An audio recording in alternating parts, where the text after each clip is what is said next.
Mesdames, Messieurs, nous vivons à une époque étrange, une époque où l'on peut tout mesurer, tout calculer, tout optimiser. Une époque où l'on sait prédire le climat, cartographier le cerveau, envoyer des machines sur Mars, mais où l'on ne sait plus répondre à une question pourtant essentielle. Pourquoi vivons-nous comme nous vivons? Nous parlons beaucoup de performance, de réussite, de croissance, d'objectifs. Mais nous parlons très peu de sens. Or, le sens n'est pas un luxe. Ce n'est pas un supplément d'âme réservé à ceux qui ont le temps de réfléchir. Le sens est une nécessité vitale. Sans sens, l'effort épuise. Sans sens, la réussite vide. Sans sens, même le bonheur devient fragile. La plupart des crises que nous traversons aujourd'hui, personnelles, professionnelles, sociales, ne sont pas seulement des crises économiques ou politiques. Ce sont des crises de direction. Nous avançons, mais sans savoir vers quoi. Nous faisons, sans toujours savoir pourquoi. Et quand le pourquoi disparaît, quelque chose se fissure à l'intérieur. Alors on compense, par le bruit, par la vitesse, par la distraction.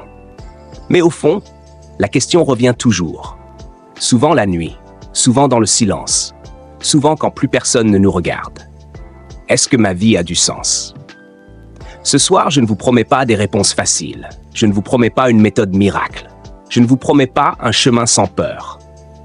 Je vous propose autre chose, un espace de vérité, un moment pour ralentir, un moment pour regarder autrement, un moment pour oser poser cette question que beaucoup évitent, non par manque d'intelligence, mais par manque de courage. Quel est mon pourquoi? Et surtout, ai-je le courage de vivre en accord avec lui? Comment donner du sens à sa vie dans un monde qui nous en fait perdre? Avant les mots. Mesdames, Messieurs, avant les idées, avant les concepts, avant les phrases bien construites, il y a quelque chose de plus ancien. Il y a le silence. Nous vivons dans un monde qui parle sans cesse, qui explique, qui commente, qui analyse, mais très peu dans un monde qui écoute. Alors ce soir, je vous invite à une chose rare. Vous écoutez vous-même. Pas la version sociale, pas la version performante, pas la version rassurante, la version honnête. Et pour commencer, une question simple mais radicale. Si tout s'arrêtait demain, auriez-vous le sentiment d'avoir vécu une vie qui avait du sens? L'étrange époque dans laquelle nous vivons. Nous vivons à une époque paradoxale. Jamais l'humanité n'a eu autant de technologie, de confort, de choix, de liberté apparente. Et pourtant, jamais elle n'a été aussi anxieuse, fatiguée, désorientée, en quête de sens. Nous savons tout faire, mais nous ne savons plus pourquoi nous le faisons. Nous avons confondu vivre vite avec vivre pleinement, être occupé avec être utile, réussir sa vie et réussir dans la vie. Et dans cette confusion, quelque chose s'est perdu, le sens.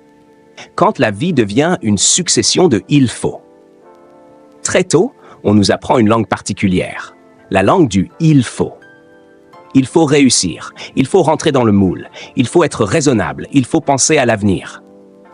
Mais on ne nous apprend presque jamais une autre langue, la langue du désir profond. Alors beaucoup vivent des vies très correctes, mais profondément déconnectées. Ils se lèvent le matin sans être tristes, mais sans être vivants non plus. Ils ne sont pas malheureux, mais pas habités. Et c'est peut-être ça, la tragédie moderne. Ne pas être malheureux, mais passer à côté de soi. Le vide existentiel, ce mal dont on ne parle pas. Il existe une fatigue qui ne disparaît pas avec le repos, une fatigue de l'âme. Vous pouvez dormir, partir en vacances, changer de travail. Et pourtant, le vide est toujours là. Pourquoi?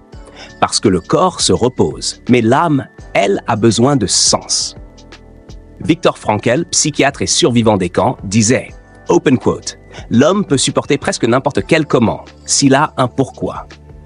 Sans pourquoi, la souffrance devient absurde, l'effort devient lourd, la vie devient mécanique. » Qu'est-ce que le pourquoi, vraiment? Votre pourquoi n'est pas une phrase inspirante sur Instagram. Ce n'est pas être heureux, réussir, aider les autres. Trop vague.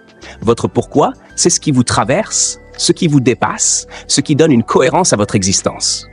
C'est la réponse à cette question. À quoi est-ce que je dis oui même quand c'est difficile? Votre pourquoi ne supprime pas la peur. Il la rend supportable. Il ne supprime pas la douleur. Il la rend signifiante. Pourquoi nous fuyons cette question? Parce qu'elle est dangereuse. Elle peut remettre en cause votre métier, votre couple, votre statut, votre identité sociale. Et beaucoup préfèrent une vie inconfortable mais connue à une vie authentique mais incertaine.